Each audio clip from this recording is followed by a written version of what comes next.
All right, and people are trickling in, so we'll probably just get started in just maybe one more minute. But thank you so very much for joining us today, and we are very excited. This is our first ever virtual alumni panel, and it's so good to see you here. And we hope to make this a recurring event. And we'll just keep it very casual. And what we'll do is we'll have you kind of talk about your experiences before you came to study engineering, your experiences during your studies, and maybe you can talk about your favorite classes, maybe some memorable experiences, internships, anything that you think might be relevant. And then if you want to talk perhaps about how you found your current jobs or your master's degrees, what led you to this path. And then we can have some time for some questions and answers. So we can get started. My name is Lucy Daberco, and I am the recruitment and outreach manager here at the College of Engineering. And one of my responsibilities is to kind of build a community, and I think engaging our alumni is so important, and so I'm very thankful to you. I'm going to also introduce our panelists, and I just have some brief bios, and you can obviously add anything you want to this. We have Madison Gast, and she currently works as a mechanical design engineer at Lockheed Martin. And she was previously the project team lead for the NASA Human Exploration Rover team here at CU Denver. She received her Bachelor of Science in Mechanical Engineering from CU Denver. So welcome. Next up, we have Edward Jauregui. He currently works as a PCB technologist at IBM. He worked as an instructor, research assistant, and teacher assistant during his time here at CU Denver. He received his Bachelor of Science and Master of Science in Electrical Engineering from CU Denver, of course. Next up, we have Brittany Close. She's currently a bioengineering intern at Enterotrack LLC. She's currently studying in the Master of Science in Bioengineering at CU Denver Anschutz Medical Campus, and previously received her Bachelor of Science in Bioengineering at CU Denver Anschutz Medical Campus as well. And last but not least, Jackie, who I worked with here for a while. We miss you, Jackie. Jackie Chacon Duarte, she currently works as a field engineer at GH Phipps Construction Companies. She received her Bachelor of Science in Construction Engineering and Management at CU Denver. Thank you so much and welcome everybody. So if you don't mind, I'm just gonna kind of get us started with Madison. Is that okay? Yeah, sure thing. So as Lucy mentioned, I graduated from CU Denver. I graduated in the year 2020, so only a few years ago. But since then, my career has kind of blossomed, which is really great. I think a lot of the opportunities I had at CU Denver helped grow my career, and it was kind of unique experiences that CU Denver offers that a lot of other colleges don't, that I think really helped. One of my favorite courses at CU Denver was obviously within the mechanical engineering curriculum, but it was our senior design course. I think it was really unique compared to a lot of other universities from what I've heard from my colleagues, in the fact that we got to design, build, test, machine, we got to touch hardware, we got to learn how to program the CNC mills, and that is not something that a lot of my colleagues have been able to do. So that was definitely one of my favorite courses. And Lucy, is there anything else you'd like me to touch on right this moment? Yeah, if you could maybe tell us how you got to where you are right now and the process. Sure. So I actually started my career wanting to be a chemist. And so I actually have a Bachelor of Science degree in chemistry from the same campus, but different college. So I actually attended Metro State for my Bachelor in Chemistry. After graduating, I realized that a lot of the job market was requiring a PhD in chemistry, and at the time, that was not something I was wanting to pursue.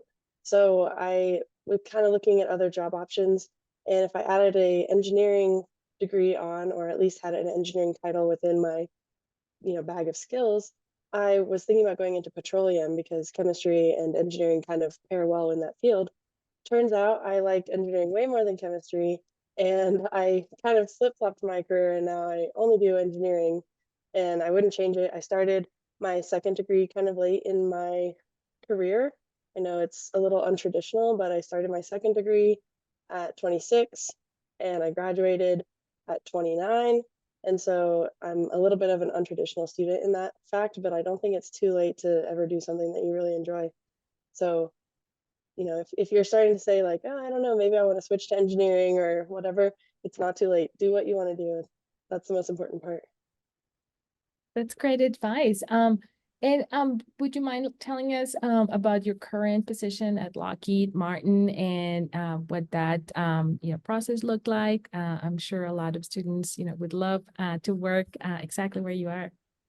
Yeah, absolutely. So I started looking at jobs in the space industry because ever since I was a kid, space has been interesting and fascinating to me. So there's a lot of wonderful space industry jobs, especially in the Denver area. Lockheed Martin was kind of special to me because I had a grandfather and a great uncle that worked there in the 60s on some of the missile programs. So it kind of like ran in my family to want to be part of the Lockheed Martin field of company there.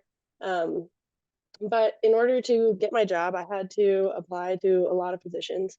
So I want to make sure everyone knows not to be discouraged if you have to put in a couple applications, 5 to 10 applications, or even more than that, because it is a very cutthroat field, and I feel like that's not a bad thing. But just keep your hopes up and don't get discouraged by the number of applications you need to submit. One thing that really helped me and I think set me apart was I was really involved in my undergraduate time at CU Denver. I was part of SWE, which is Society of Women Engineers, and I attended a couple conferences with SWE, as well as being a very active member on campus with SWE. I also was the president of Tau Beta Pi, which is the honor society for engineers, and that also opened up a lot of doors and gave me a bigger network. And you definitely can't underestimate the quality and benefit that you gain from having a large network of people around you. And I think that is what truly led me to get my position at Lockheed. It was someone that I knew that knew I was looking for a job that reached out to me and said, "Hey, we have a position that you might be interested in." And that's kind of how the ball got rolling. And now, quickly about my day to day, as Lucy mentioned, I'm a mechanical design engineer. So, what does that mean? I mostly do a lot of CAD work. Occasionally, I do some like stress analysis and those kind of things. So, trust me, the stuff you learn in school, you will use in your job. Um, but it's very kind of like creative minded. I get to kind of use my own personal creativity and intuition to design certain things, and then we relay that back to our senior engineers and stuff and say, hey, is this kind of what you had in mind? And it's cool because there's a lot of creative freedom when you're doing design engineering. Wonderful. Thank you. Did you do any internships, Madison? I actually did not do any internships at my time at CU Denver, so I went right into industry with no prior experience. Very cool. Very cool. Thank you so very much. Brittany, would you mind going next? Of course. Hi, everyone. My name is Brittany Close. I am a graduate of the bioengineering undergraduate program here at UC Denver. Um, cool part about that program is we spend our first 2 years down at the Denver campus, and then our last 2 years are at the Anschutz Medical Campus. So we have a lot of access to kind of the healthcare field, world-class research labs. It's really an amazing experience and something that really drove me to want to be a part of the program. I guess just a little bit about my college journey. Similar to Madison, I actually went back to school later in life. I was 25 when I decided to get my bachelor's degree. I started in community college. I got an associate's in business. transferred to UC Denver. I really kind of gained a lot of interest in the healthcare field and in medicine, but I also really enjoyed math. So bioengineering seemed to be kind of a perfect combination of technical skills and having interest in, healthcare and medicine. Originally, I thought I was actually going to take this path and become a physician. As I got into my degree, I realized that maybe med school wasn't for me, but I really enjoyed medical devices. And that is kind of what a lot of my, I guess, experience in undergrad really revolved around.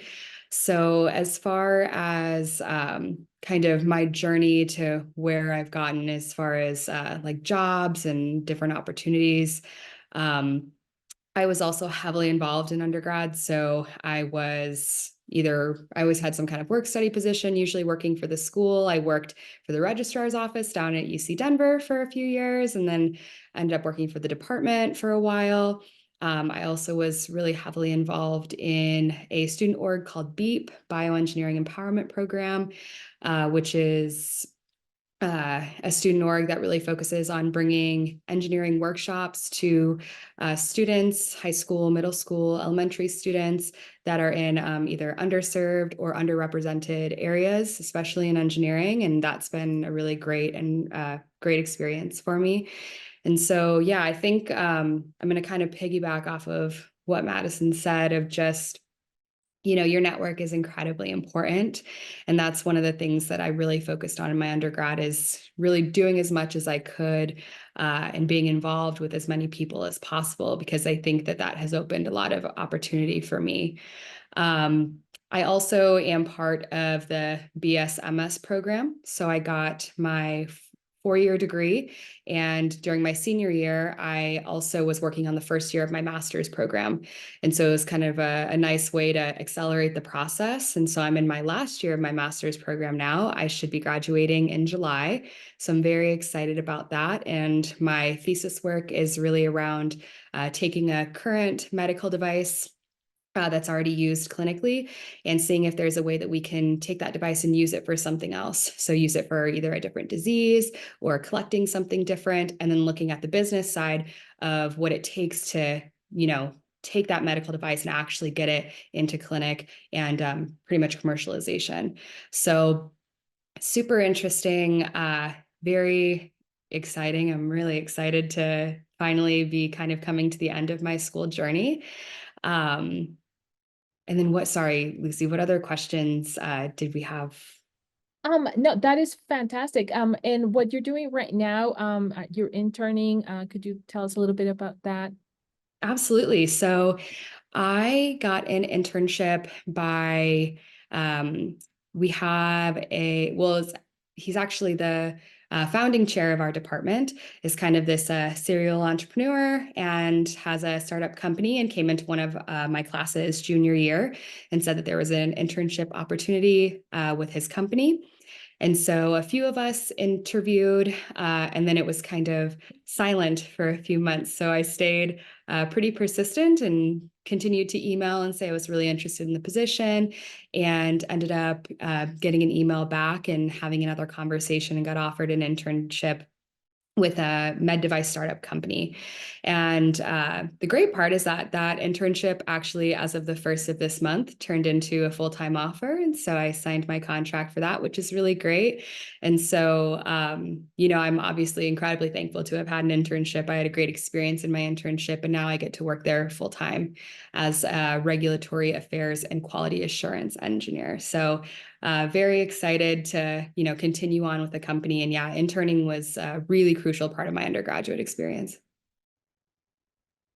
Wonderful. Thank you so very much. I really appreciate it. Thank you. Mm-hmm. Edward, would you mind going next and tell us a little bit about your story? Yeah, I don't mind it at all. So my name is Edward Jauregui. I entered UC Denver in 2019, so right before the pandemic. I actually had previous work in construction. So I used to be a owner operator of some dump trucks here in Colorado. And I always had, I got my first bachelor's in 2008, but unfortunately I wasn't able to, get any career prospects with that. So I entered construction. And then in 2019, I said, I got to go back, right? And UC Denver has that great opportunity for working adults to go back into studies, right? I was able to manage to get all of my classes in this Monday, Wednesday split. And then the next semester would be a Tuesday, Thursday. That way I could still do the rest of my life around studies. And yeah, so I entered in 2019. I knew I wanted to go into electrical engineering, and kind of started the process there. As I was going through the classes, I really didn't know what subfield I wanted to get into. And because electrical engineering is so wide, you get circuits, and you get electromagnetic fields, and all these kind of courses that seem to kind of relate, but not really, at least in my mind. What really spoke to me was the electromagnetic fields. I kind of wanted to focus on antennas, EM simulation, those kind of things. So I took an opportunity to work as a research assistant with Dr. Golkowski. That's another great opportunity UC Denver has, is if you like a certain field and there's a professor who's working on that, you can tap on that door and be like, hey, do you need a research assistant? Do you need somebody to just hold the gauge or take a measurement or whatever it is that you need to do for a given project? And I was given an opportunity to do that, and as well as do some teacher assistant sort of things, and then instructor opportunities towards the end of my bachelor's degree into my master's. So I actually graduated in 2022, and then took advantage of the scholars program as well in the electrical engineering that allows you to take 4 classes that count both towards your bachelor's and your master's. So it's kind of a way to accelerate your master's program. And then rolled into master's right after graduating with my BS, and was able to wrap that up within a year because of those 4 courses that I was able to take. And part of that is, has helped me both grow as, an academic because of, the rigor that goes into studying engineering. But I think everybody here can know how difficult these engineering classes can get. They really do pull everything in anything that's going to be, of your available bandwidth. Um, Also, while I was transitioning from junior to senior, so my second to third year, I did an internship with Google as well. I did this hardware accelerate program where we worked with some pretty cool projects with some Google engineers, and you got to ideate a product and then code it, build it, and then assemble it and present it at the end. And it was a really interesting program, and allowed you to, one, network, which is extremely important and valuable, right? And two, work on these hands-on sort of experiences. Um, and while, right, again, at CU Denver, while, being a student, teacher assistant, and all these things, right, it's the what you can do is really up to you, right? So on top of all that, I also engaged with the SHIP program, right? I know there's a couple of students here who did SWE. So I did SHIP, a Society for Hispanic Professional Engineers, right? Because I knew from my first bachelor's experience, I graduated with no internship experience, no networks, nothing really to fall back on. So when I graduated, I was expecting to get a job with a degree. And if you don't have the skills, that thing doesn't always match up, right? So on this go around, I really try to do it well. I was part of SHIP. I went to the national conferences. I networked within and without, right? Within the university and with all the other opportunities and professionals around me. And through that, I was able to apply to IBM, right? Which is I ultimately got the role. To Madison's point, it takes a lot of applications, and even within a lot of applications, sometimes it takes a lot of interviews. I think I interviewed with well over 15 companies, right? And some of them turned into offers, and some of them didn't, right? And within those interviews, I must have applied to at least a few dozen companies that either called it after I had already received an offer, or never called. So that's just part of the experience of really trying to land that first job. I was really fortunate that IBM allowed me to start and still continue to study. That's one of the things that I negotiated up front is, hey, I really want to start for you, but I also want to continue my studies. Will you support that? And the answer was yes, and that's one of the reasons that I decided to sign on. So one of my big advice is make sure you know what you want, and while you're interviewing, one of the advice that I had was you're interviewing with them as much as they're interviewing with you, right? So you need to make sure that that employer that you're going to be working for actually aligns with the values that you have, right? And is willing to support you for what's important for your skills and your growth and your career aspirations.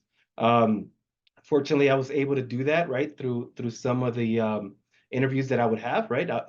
There are always an opportunity at the end. Do you have any questions for us? Take advantage, right? See if that role is really is for you, if that company is really gonna, fulfill all the things that you want. I think one of the other skills that I got to going through CU Denver is, again, for my senior design course, we had a professor who actually came from industry, right? So really, I cornered him and I was like, hey, I need some interview advice. I need you to help me out. And he was gracious. He gave me 4 different one-on-ones where we went through the process of interviewing, right? It's almost a skill. Once you do it once, you do it twice, you do it 3 times, it almost becomes this second nature to talk about yourself, give your little elevator pitch. And that's kind of been my experience, at least going through UC Denver. It's really afforded me a lot of great opportunities. I've met a lot of great students and a lot of great faculty. It's still a community that I hold close to my heart.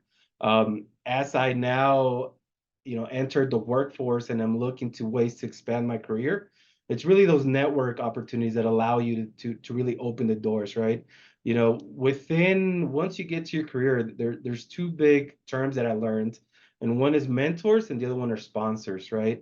A mentor is someone who's going to help you define what your role is going to look like. The role that you want, that's the people you want mentoring. So you know what it is for them to take you there and how you want to roadmap your career. And the second one is an executive sponsor. Those people who really believe in you and are going to talk you up to other positions that you might be interested in, or growth opportunities that might be there that you might be blind to because you're at the engineering level, you're not up into the business unit level sort of thing. And that's something that I've learned as I progress my career.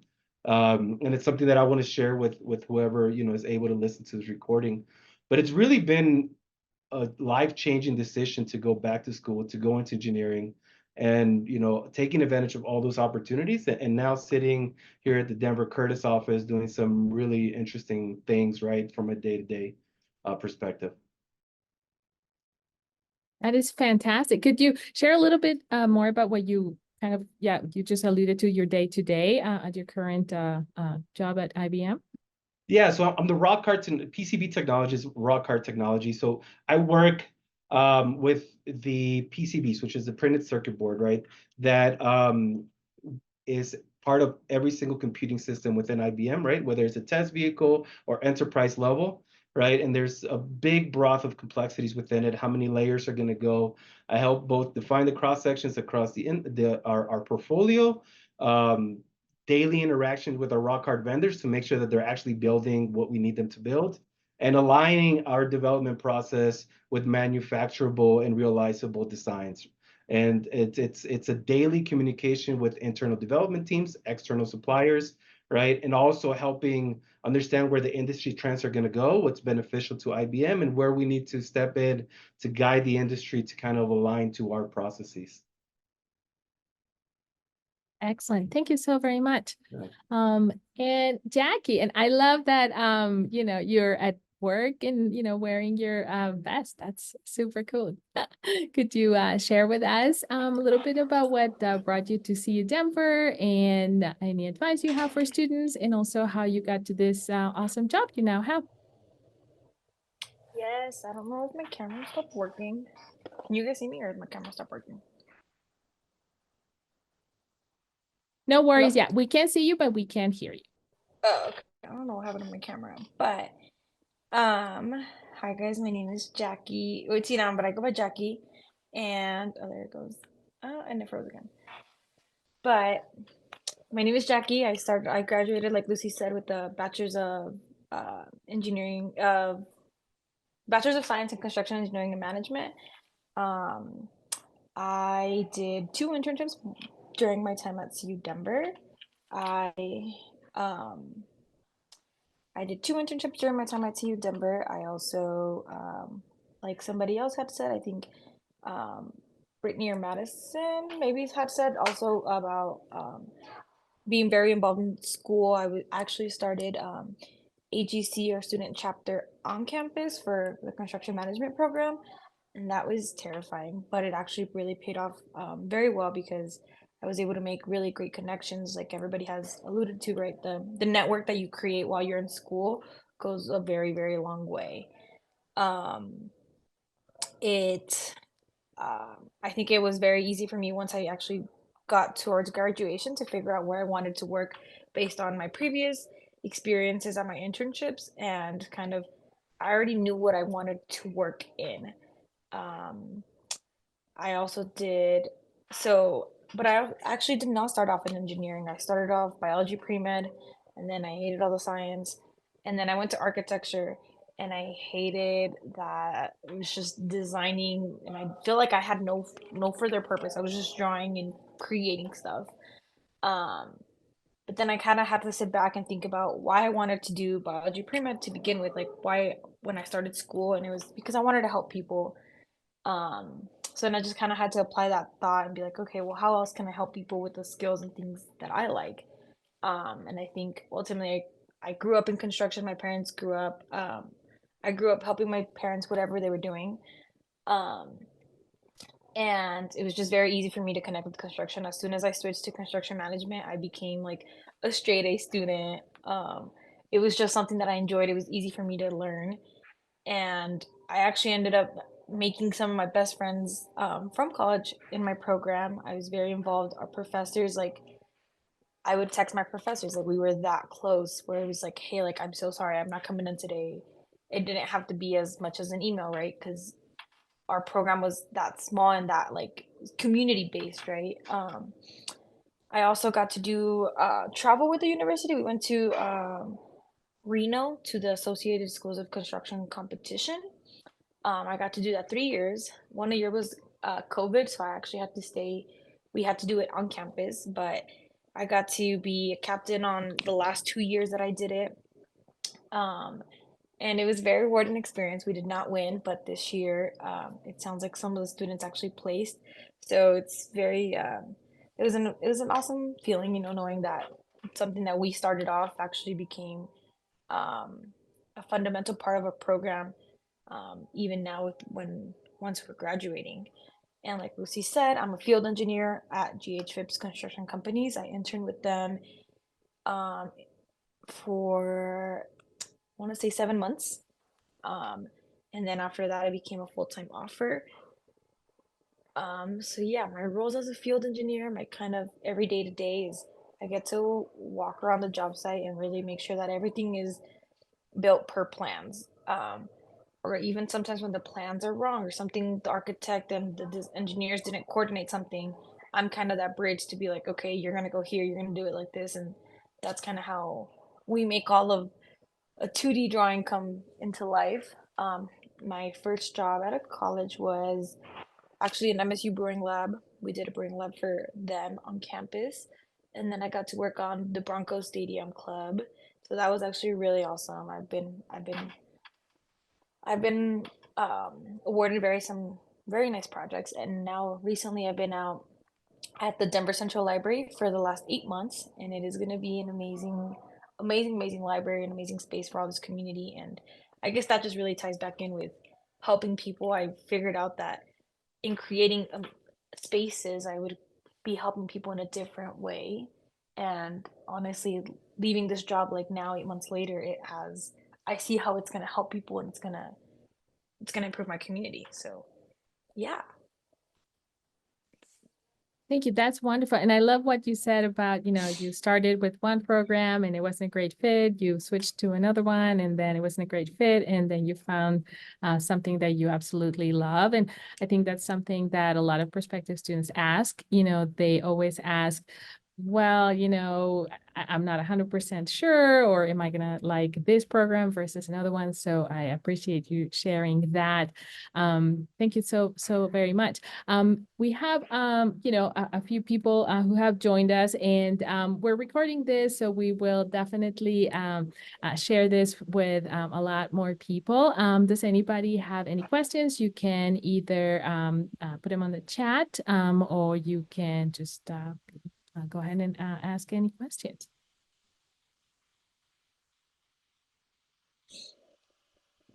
And if there's anything that you think you may want to add, our panelists. As far as getting your jobs, I was thinking about how you probably worked on your resume and had to be a very specific type of resume that you used. Did you ever work with our career services? I can actually start that. Thank you. So when I was president of Tau Beta Pi, I actually found that the Career Services Center was a little bit limited as far as technical resumes. And so I worked to try and change that a little bit. I hosted multiple resume workshops, but I found what was most useful when I was trying to find that information to pass along to my classmates was I reached out to some of the recruiters at companies that I was interested in, and I found them on LinkedIn and I said, "Hey, what is it that you guys really are looking for when you're going through resumes?" And I know that sometimes that kind of, cold call, for lack of better terms, is a little bit uncomfortable. But I found that I learned so much when I reached out to people directly on LinkedIn and just asked questions, because the worst they can say is, "Sorry, I can't tell you that," But a lot of the recruiters were like really encouraging and said, "Oh, I'm so glad you asked. Here's what we look for." And things like that. I'm not trying to say that the career center was not helpful, because they definitely were, with like the basics of, formatting and changing, what information should be at the top and relevancy, etc. But as far as kind of summarizing your technical skills, especially in an engineering field, I think that was where the lack came in. Thank you. That's great. Anybody else? I can also touch on that. So I actually work at the Career Center. That was one of my work study jobs, and I kind of agree with Madison. I think it is a little bit difficult um, to kind of get exactly what you need from them, based as far as as engineering students, you have different things that you need to highlight. So a lot of the things that help you get an internship are, hey, what are the things you've worked on? What are your projects have you done? And really highlighting those things in a portfolio type of way. So I know that I also got to be a TA for fundamentals of engineering, and I think that class really, really helped me make sure that I had a good a good portfolio, which then you can also really use to leverage your resume. As far I guess in my personal experience, I felt that that really helped set me apart. I was able to showcase, hey, I haven't been messing around in school for 4 years. I actually have something to show for it, and I've developed some really useful skills like AutoCAD, like saying you're good at AutoCAD, but showing, hey, I actually did this whole project on AutoCAD. Here's my work. Please look at it. And um, I think that is really good. And also for my program, I also actually started bringing in a recruiter, kind of same thing as Madison. I actually brought in the recruiter for the company I work for now, GH Phipps, and she gives a resume workshop once every fall, um, for the construction management students, and be like, hey, this is what we're looking for. This is what you should include. Please do not do this.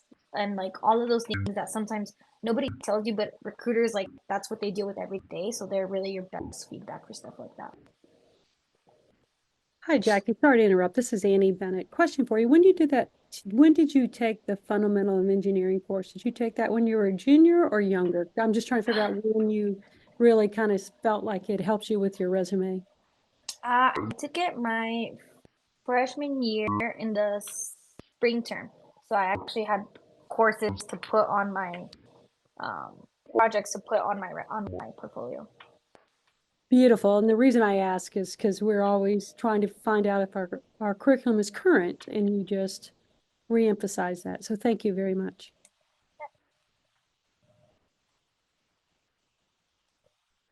Yeah, so I'll go ahead and jump in, Lucy. So I used the Career Center as well, right? I think for me it was mostly I didn't know what I was doing, and I needed some guiding points. Um, and to be fair, I went 3 times, and I think every single time was helpful, right? Overall, in the structure and the things that needed to be included. I also Googled a lot of things, right? And then along with having feedback from professors and other students, right? So outside of industry and outside of these professional services, sometimes it's the student next to you, right?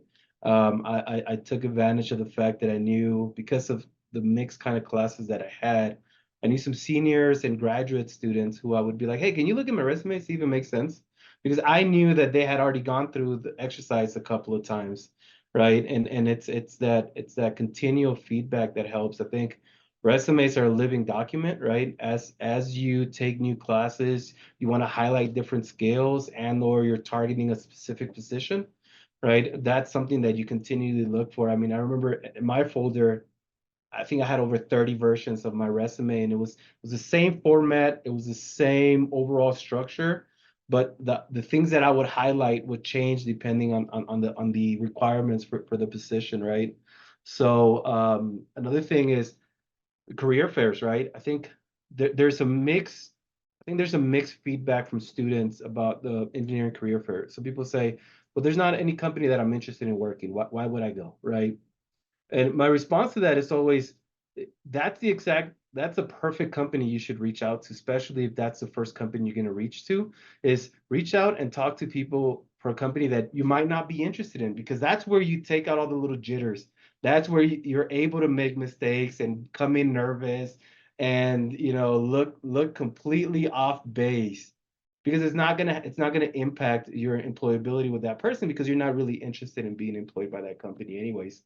And the second thing that I always, tell people is that person, whoever the mm, you know,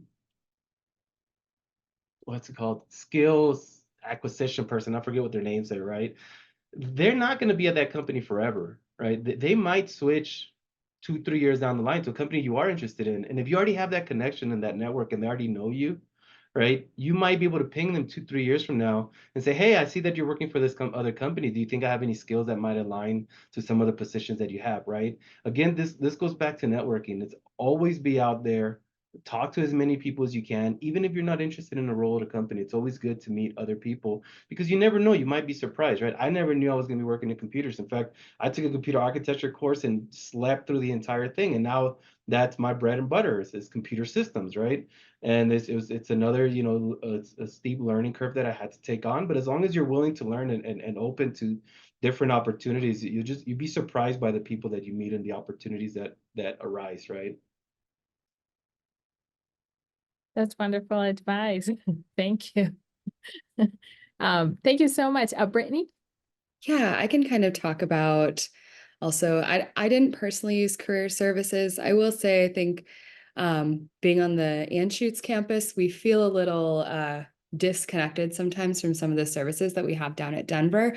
But what I will say is that our department does a really good job of still trying to keep us involved with industry, especially for students who are, well, I guess both industry and research. But I know personally in my senior design class, they actually made us submit our resumes and cover letters and find a job and actually apply for it. It was for a grade. And so it was a really good way for us to get feedback, and also from like instructors who have worked in industry before, but also start to look at, what are job listings asking for? What kind of things what are we meeting the requirements for? Where are areas that we're maybe not? And so that was a really great opportunity, I think, in our senior year to kind of snap us into the reality of applying for jobs. Additionally, BMES, which is like, I think, Biomedical Engineering Society, they run a bunch of workshops. I think they do a resume workshop for us down on the Anschutz Medical Campus, and they also do lunch and learns, which is where you get to have lunch and they bring in industry professionals from really big med device companies to come and talk to students, and they present us with, different, they have internship opportunities, or if they have job opportunities, and we're able to go and, meet people from that, work in these really big companies that we might be interested in, which is really helpful. Additionally, we also had a lot of, or a few classes that were taught by industry professionals, specifically Medtronic employees, which is one of the biggest medical device companies in the world. And I ended up taking one of those courses. I was actually the only student in the class. And so my instructor and I, really were able to establish like a really great professional relationship. And then when, he knows that I'm about to graduate and actually reached out recently to see if I was, in the market for a job and could send some things my way. And so, I didn't quite utilize the Career Center, but I utilized a lot of the other kind of things that our department provided for us. And it ended up being, really helpful for me.